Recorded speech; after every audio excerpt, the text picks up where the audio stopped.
hairband? Gosh. I mean, I like some Guns N' Roses. I like Okay. some. Okay. Yeah, I'm a pretty traditionalist with all of that. I also, and I don't know that it was considered a hair band per se, but they did have hair. I did like Nelson, but that was not really a hair band. Okay. I know. But yeah, Okay. you got to remember I Okay. grew up in Porterville. So our exposure was limited. All right. I wish I would never have asked you that I question because know, now I that I know, know I that know. about you, I know. Okay, well, who did you like? Who was your I think differently of you. Um, you are like, I don't even know how many, 5 years younger than me or something like that. So like three? I will I will give you Nelson maybe just for that purpose. I actually didn't think I wasn't thinking about Guns N' Roses in that genre, although I think that's totally valid. I said Poison. Oh, yeah. Yeah. I was a big Poison fan. Big Nice. Poison fan. Nice. Uh, Yeah. Leisha went Bon Jovi. Oh, that's a good one too. Yeah. Yeah. All right. Enough about us. Enough about us. Good morning. Good morning. Good morning. If you guys have your own thoughts, anybody else who's watching us on Facebook Live, or any of our live channels, or here in the Zoom room with us, if you have a favorite hair band from the 80s and 90s, would love your feedback on that. Could be we tossed around Winger, we tossed around Def Leppard, Yeah. we tossed around Warrant. Did not think Guns N' Roses, but I think that that's actually probably the best. Could you also say Guns N' Roses was classic rock? There's actually even more controversy. Are they a hair band or are they a classic rock band? Yeah, I don't know. Yeah. There's so much crossover on those different genres, and even now, I think they're almost all I would consider if they were still making music today, it's like that's pop in a weird sort of way. I mean, I don't know. It's weird. Yeah. I don't know. Yeah. Country is not country music. Alternative is not alternative. I don't think anymore. I feel like it's all just over the. I don't know. Yeah, it's a big mash. I think, but that's Okay. my. Well, thanks for ruining my conversation. All right. Let's talk about real estate. Today we're going to talk about what stresses out sellers. Um, so we're going to spend some time going through this today just on the reason this came up is I just think that we all need to be aware that our clients, and specifically in this case, our sellers, only sell a home a couple of times in their entire lives. And we do it once a month. We help someone once a month, 2 times a month, 5 times a month. You know, how many ever clients you're working with at a time, but we have the benefit of the experience of working with the selling process all the time. And yet our clients only do this a couple of times in their lifetime. In fact, I've heard the joke several times is that it should be mandatory that a realtor move every 5 years just so they can remember the stress of what it's like to buy and sell a home from a personal level. But I think we just need to be aware of, even though our skill sets might be high, that our clients are walking into an unknown situation in a lot of cases where stress exists. And we ought to be the solution to that stress. And to say that even differently is to be proactive and be ahead of the things that we know could potentially stress out a potential client and solve that before it ever happens, or at a minimum, at least give it a name so that when we can prepare them in advance for what might be coming and letting them know that we have solutions and a path to get them to the finish line that they would so choose. So we're just going to go through. I picked out 10 of them. There could be any number of these, but we're just going to run through. And these are in no particular order, frankly. But the first thing that came here was decision fatigue. When you're getting your house on the market, when you're even considering selling, rather, you are making dozens and dozens, hundreds of important decisions. Are we going to do inspections in advance? What are we going to fix as a result of those inspections? Who are we going to hire? How many agents are we going to interview? How much are we going to price it for? Are we going to allow for open houses? Like there's just so many questions that come up in people's minds. And with every time you have to make a decision, you are draining a little bit of energy. You know, I, I heard this, it was a different context the other day, but we were talking about Steve Jobs. We're talking about a couple of different really successful people, but Steve Jobs in particular. Steve Jobs wore the same clothes all the time. In fact, even Gary Keller from the real estate space just always has on black, some sort of a black shirt, some sort of black jeans, some sort of black shoes. He, in those particular cases of CEOs or owners of companies, they even take the decision away every day about what to wear because every decision drains a little bit of energy and our clients are in that same spot. So we need to be cognizant of the fact that they're going through a lot to make decisions and maybe we can help them make some of those in advance. The second thing here is fear of regret. It says many sellers worry they'll look back and realize they made the wrong choice. Did they price too low? Did they accept the wrong offer? Um, did they hire the wrong agent? Did they pick the wrong time?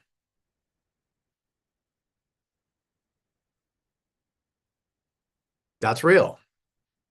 That's rear view mirror stuff. That's in the future. By the way, some of the sellers that we're working with right now, their regret is that they bought the house in the first place. You have to probably have these clients, right, where they made a decision in the days of COVID where everything was going crazy, real estate wise, well, world wise too. But everything was going crazy in the real estate market and prices were going up and there were multiple offers and people were making impulse buys and they made an offer on a house that wasn't really a great fit, but it was the best thing they could get at that time. And now fast forward 3, 4, 5 years in the future and they're like, man, this house was never the right fit. Why did we move to this area? Why did we choose this floor plan? Right? So there's those type of regrets that come up along the way too. The next thing is loss of control. Um, when we're at our best, I would make the argument that when we're at our best, we are the rudder on a ship. That the client is still the captain. The client is still steering the boat, but we're that rudder that's putting them in the right direction. Saying that differently, when we're at our best, we let them feel like they're steering, where it's actually us that is choosing the direction in which they're going that best suits their best interests and their goals. But loss of control, all the things that are outside the seller's direct control, right, is the result of the inspections, the result of the appraisal. To a certain extent, how many people come to see the house. Now, clearly, we can control the condition. The seller can control the condition of the home. The seller can control the price at which it goes on the market. But they still are a little bit outside their control of what the market's response to that is going to be as it relates to number of showings, number of offers, out of control for who might be visiting an open house, things like that. The timeline, actually, even you think about it, the loss of control of the timeline from how long is my house going to be on the market? How long will we be in contract? When am I actually moving? Those are all things that are, by the most part, outside of their control. Then we have fear of being judged. This comes up a lot when we get feedback. Now, all of our clients, I guess there's always some exceptions. I hate using the word all because there's always an exception. But overwhelmingly, our clients want to know the feedback from showings from open houses. And we owe it to them to be honest, tactful, to be sure, but honest. But sometimes we get to deliver news that They didn't like your style. They didn't like the colored cabinets, countertops, flooring, wallpaper that you chose. They don't like the design elements that you put into the home. They didn't like the smell. They might be a fan of dogs and cats and the beauty that comes with those things, right? But they're fearful of what of how others might judge their home as a result of what's being presented out there, and that causes them to get paralysis.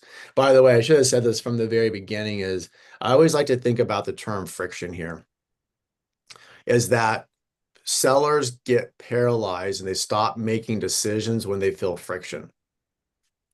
It's our job to smooth out those points of friction so that things glide right along. Okay. So fear of being judged is one of those friction points. And then the financial pressure. In most people's cases, this house is their largest financial asset, right? So as it comes to the offer they accept on the home, as it relates to renegotiating on a price reduction, renegotiating on the results of an inspection or some sort of a credit. You know, a lot of people put their home on the market, and we were talking about this yesterday, which was crazy to me. And they don't know exactly how much they were going to walk away with at various price points. Saying that differently, there are agents out there that aren't doing net sheets on behalf of their clients. Net sheets that include the payoff on their loans. And because of that, the client truly has no real sense of how much money they're going to walk away with at the close of escrow at the various prices that you think the home might sell for. You know, most of our clients have a ballpark idea of what their loan amount is, but not down to the dollar or down to the thousands of dollars. They can do the math and back out how much commission is going to be for the most part. But do they know about the cost of title and escrow and the rest of those typical related seller closing costs, right? So financial pressures cause people to take pause here as well and get paralysis. And then, like in all things, it's the fear of the unknown. This for a lot of our clients, this is the first house they have ever sold. They've never done this before. They need a guide. They need a trusted source. But they don't even know what they don't know. And even if they have experience selling in the past, it might not have been in the market in which you serve. It might not be in market conditions like the market conditions that we have right now. And we need to be preparing them for what's next. We need to be preparing them for the market of the moment. We need to be preparing them for what it's like to be a seller in the summer of 2026. Okay. Then we move on to time pressure. Obviously different people move for different reasons. But we're in that season right now, here in the middle of July. In fact, maybe even a little bit late in the season right now, for people trying to make moves before the school year starts. By the way, if you haven't looked, like some of y'all's kids start school in less than 3 weeks.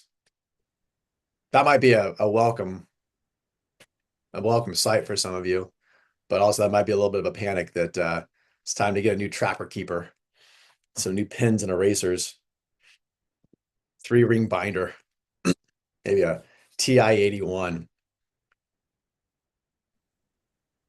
If you got here late, we also talked about hairbands today. So we're really going back, throwing this back to the 80s. That's What were those for? Was it Peachy? the peachy folders, yeah. Peachy? Yeah. Yeah. With like the baseball player on the front and like people Yeah. running track, and anyways. But time pressure, right? Is the timeline for the home selling, again, is one of those things that's outside people's control, but we don't really know exactly how long it's going to take for us to get an offer that we're going to accept, right? In our market, homes that are priced right generally go into contract within 3 weeks. Homes that are priced right in our market still get multiple offers. But it's a bit of an unknown in that. But then you also have the pressure, like I said, of the school year starting. It could be a job relocation where someone needs to sell this home and get moved to the new area because the new job starts in 45 days, 60 days. Could be some sort of financial pressure that they've just lost their job and they need to get this home sold because they can't afford to pay their mortgage any longer. I mean, that's a real deal right now. There's a lot of anxiety as it relates to people's income and their jobs right now. Right? You have time pressure too, like it could be a wedding on the horizon. It could be a baby about to be born, and you need that extra bedroom for that person, that little one. So you got to get out of this. You sell this current home and get onto that next one. We got to be smoothing out those rough edges on that one. And then of course there's just the whole challenge of the move. That is, what do I keep? What do I sell? What do I give away? Who do I hire? What does that cost? Am I putting stuff in storage? Who's my friend who has a truck? Where am I going to? I know I got to sell this. Something is prompting this decision right now to sell this home, but I don't even know where I'm going to. I've lived in this house for 30 years. I've got 30 years worth of stuff. How am I possibly going to pack all this stuff up? That can totally cause paralysis. We're working with a older gentleman right now in his 90s, 94, a very, very young 94, but nonetheless, and luckily he's spry for 94, but just the thought of that, like that's overwhelming. He knows he needs to go. He's excited about his next step, but man, it's a challenge to think about packing up and getting out, right? We talked about inspections a little bit already, but in our market, and hopefully this is the same for most people nowadays, is that are you actually getting inspections done in advance of the house going on the market? Because that is a great way to overcome anxiety. Is that the worst thing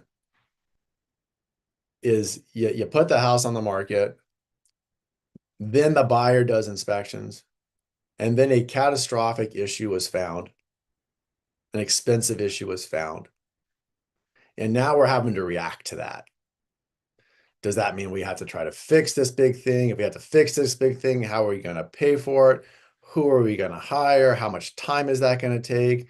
Will the buyer be patient while we wait for these repairs to get done? Does the buyer just say, I don't want a house that's got these bigger problems, and they just move on? And now you're trying to fix it for the next one, and now you got time off the market and all that.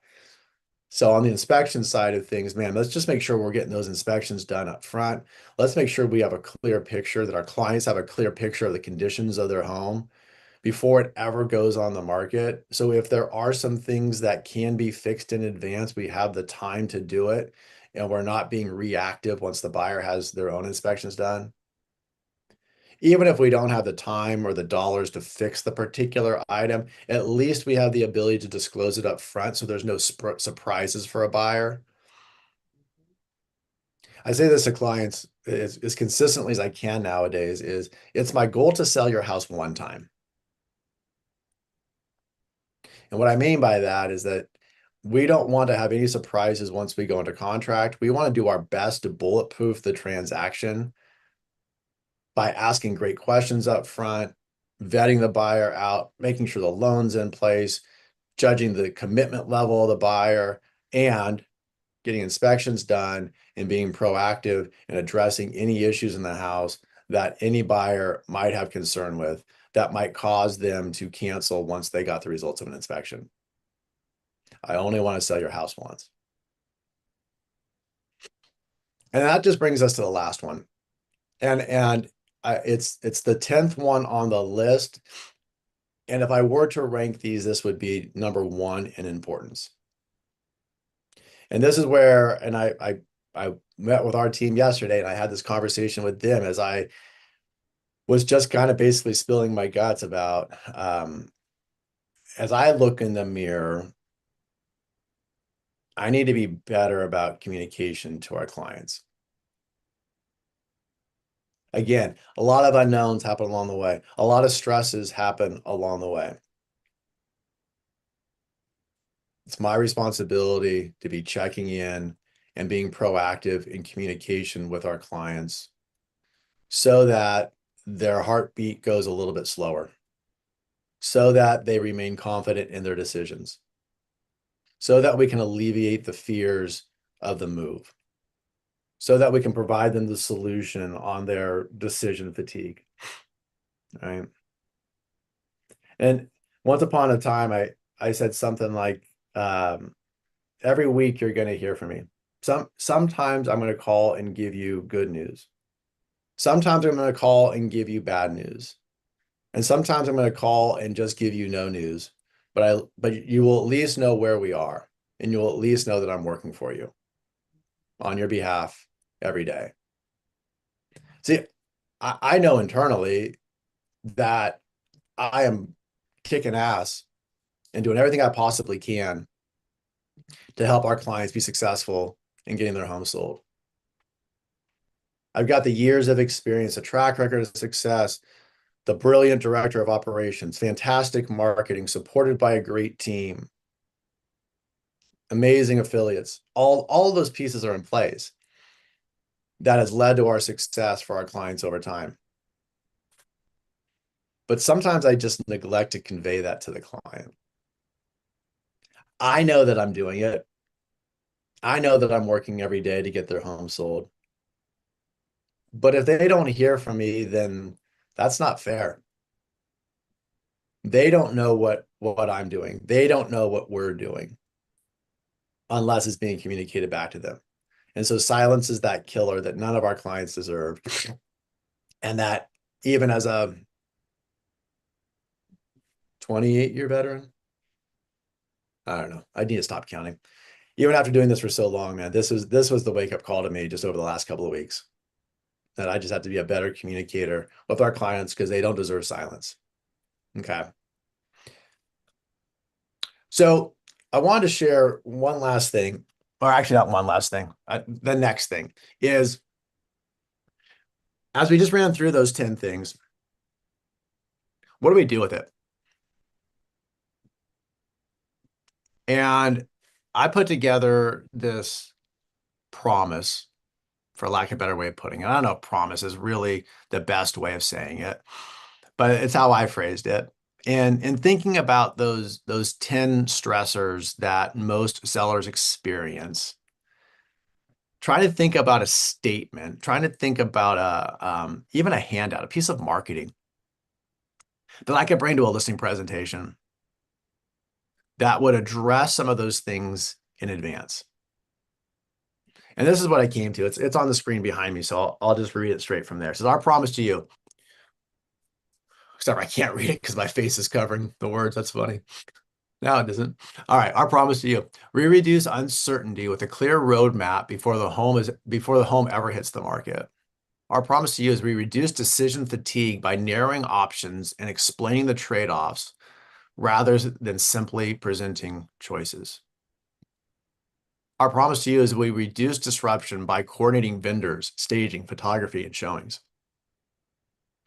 Our promise to you is that we reduce communication anxiety through proactive updates, even when there's nothing dramatic to report. And lastly, our promise to you is we reduce risk by anticipating issues before they become problems. And so as we have kind of rebranded or rethought about 75 Thrive and Coffee with Scott working in tandem, at 75 Thrive right now, we are in the middle of this momentum challenge. So I'm just stealing that same language over here. And for this week's momentum challenge, I wrote down two things. But one of them is just that, for you to write your own version of your promise to your clients that would address a typical set of seller fears. You can use what I did as a roadmap if you chose to, but it needs to be your own voice and the things that are most important to you and the way that you sound. And the other challenge I put on here was to do a social graphic, a graphic for social media, or a video that addresses these different seller stresses. You know, I don't know if Steve Rath is on this morning, but I'd reached out to him last week. Uh, Steve's a guy who's got even a few more years of experience than I do in this business. Um, he has put himself out there every day doing videos. Flips on his phone. He's got his real estate hat on, literally. Typically sitting outside Relish Burger. And he's just giving a seller tip every day.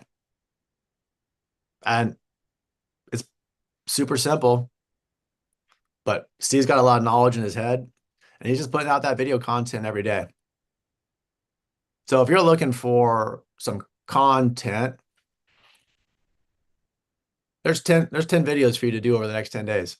Talk about decision fatigue.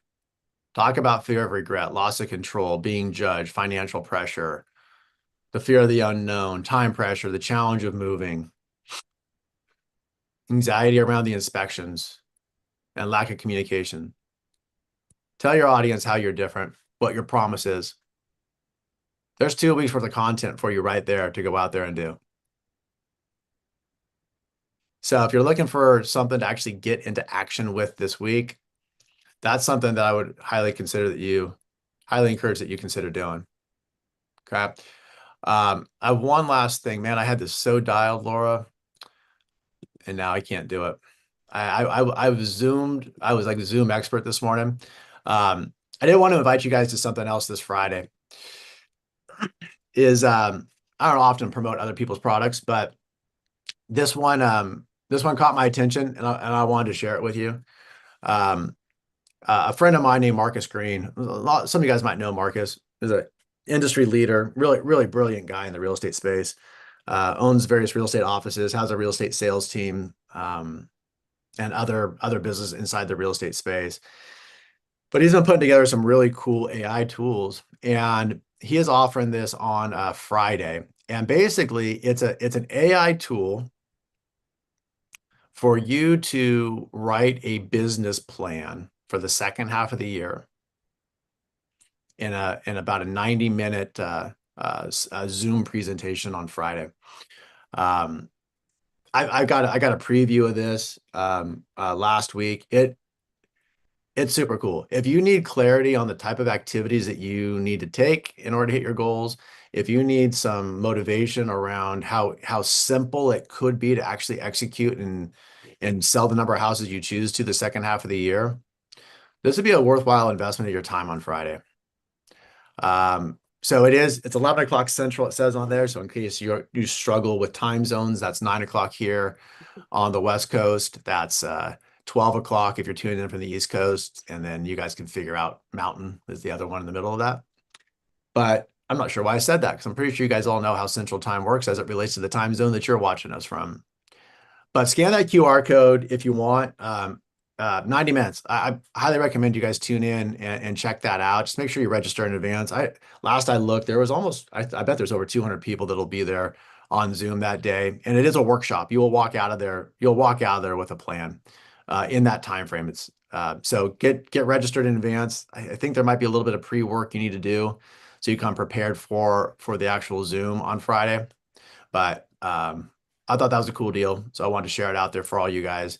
Anybody who wants to take me up on that invite and spend a little time online with Marcus on an AI game plan for the balance of the year.